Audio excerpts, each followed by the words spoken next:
Solid wood work, traditionally handled by carpenters in smaller workshops, have now been taken over by designers. What scale you want to be at, this really matters.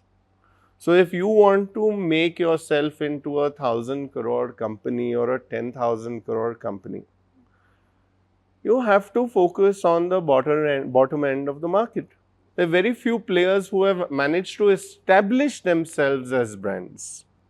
Modernization and industrialization that they've had, they've been sitting on for the last 50, 70 years at least within the furniture industry. And for us in India, it's been a 15, 20-year journey.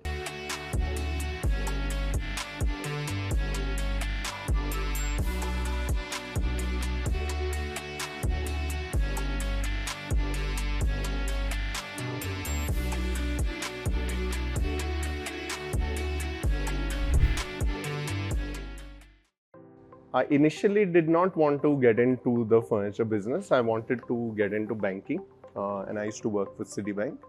But post doing my MBA and the trials that my father, who had actually started in the furniture business that he was going through, drove me to enter into this space.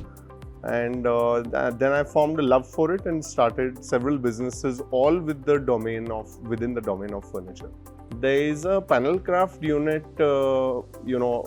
anywhere you can throw a stone in this city. So I wouldn't say there's a cluster as such. Every second road in Bangalore will have a panel craft unit. Solid wood work, traditionally handled by carpenters in smaller workshops, have now been taken over by designers actually entering into this space, and most of them starting their own units. So, but I wouldn't say there's a geographic cluster as such. So it's a customer pyramid. It's very simple. Luxury furniture will always be on top. The demand will always be the lowest in this area. India is a mass market, for any product, and furniture is no different. So Bangalore is probably third or fourth in line in terms of the cities and the demand. One is probably in Delhi, the highest demand of luxury furniture. Two is probably Bombay. And then you're probably looking at either a Hyderabad or a Bangalore. And that's where the competition lies, in third or fourth position. It's natural, it'll always be higher on weekends. I would say it also depends on the position and placement location of the store or studio. So this plays a very important part. If you're talking about a high street location, you can have footfalls throughout the week. It will always go up on a weekend, right? But we are not a high street store. We are a destination store. So people always come to us making appointments. So this is a stark contrast. We are more of a boutique within the high-end space. So we're not a general walk-in kind of place. So the trends currently, I would say, and have been strong for the last 5-6 years, are definitely within the mid-century space. So mid-century furniture design is basically taking a significant resurgence. We have, the thing is, we work with a lot of different clientele, and we customize furniture. So that's the core to what we do. We have a very small ready-made collection, but most of what we do is anyway customized. So we have a large variety of what we are capable of doing. And we have been doing a lot of classical, gilded in gold, 24 karat furniture. But at the same time, we're also making mid-century furniture. Yeah, we manufacture everything. We design, we manufacture. We import fabrics, we import timber, we import hardware. Well, a fabric is the best thing for, a high GSM fabric. So specifically, saying that no, only cottons are best is not something I necessarily prescribe to, because you now have polyesters which are, almost as good, even somebody like me who's been in the trade as long as he has, is difficult to tell the difference between a cotton and polyester sometimes. But I wouldn't say any one thing is the best. There are certain brands that offer very high quality fabrics, and we generally recommend those to our clients. I would definitely say if you want to enter into the furniture business, you have to have a passion for what you do. And now within that space of passion, you have to choose what is it that you enjoy doing. And I think this is the most important factor. I think, if you have a product, you're always going to have a market for it, and it doesn't matter really where you place yourself. It really matters at what scale you want to be at. This really matters. So if you want to make yourself into a 1,000 crore company or a 10,000 crore company, you have to focus on the bottom end of the market. So we talked about a pyramid. So the bottom end of the market is where the heaviest weight is. So that's where you need to focus. So that's it. So if you are not wanting to play with very large numbers, then you probably want to go to the upper end of the market. So that's all it is. It's a decision in business more than anything else. But back to your primary question, which is what kind of furniture should one deal in? You should deal in the kind of furniture that you like to deal in. Passion is critical.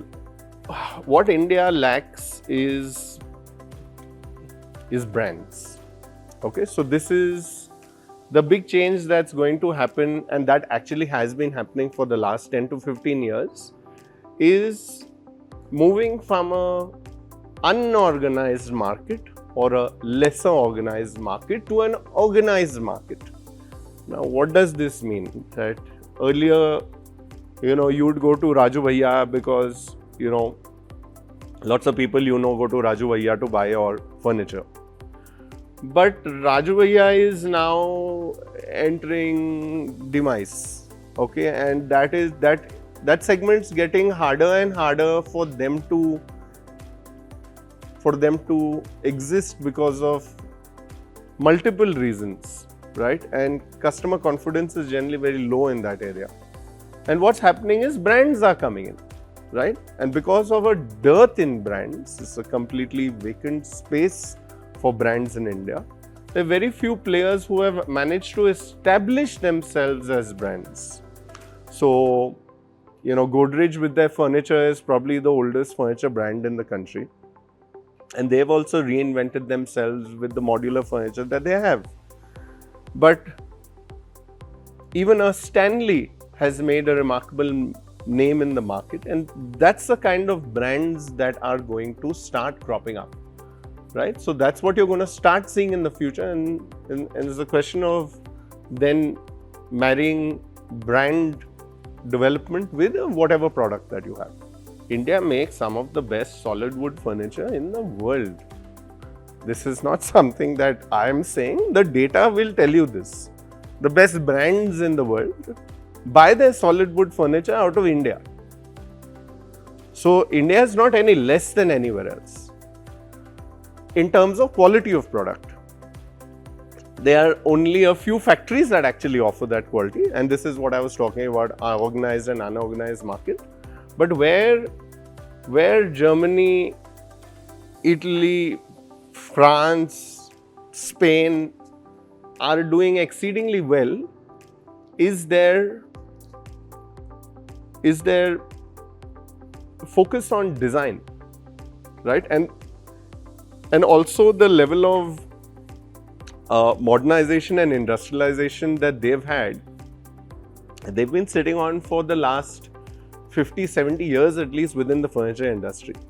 And for us in India, it's been a 15, 20-year journey in modern furniture production. So this is we are still very new within the modern furniture space. But we do have craftsmanship that has been around for hundreds of years. Okay, and it's a question of marrying these two, industrialization, mechanization with craftsmanship. So we are still behind in this area.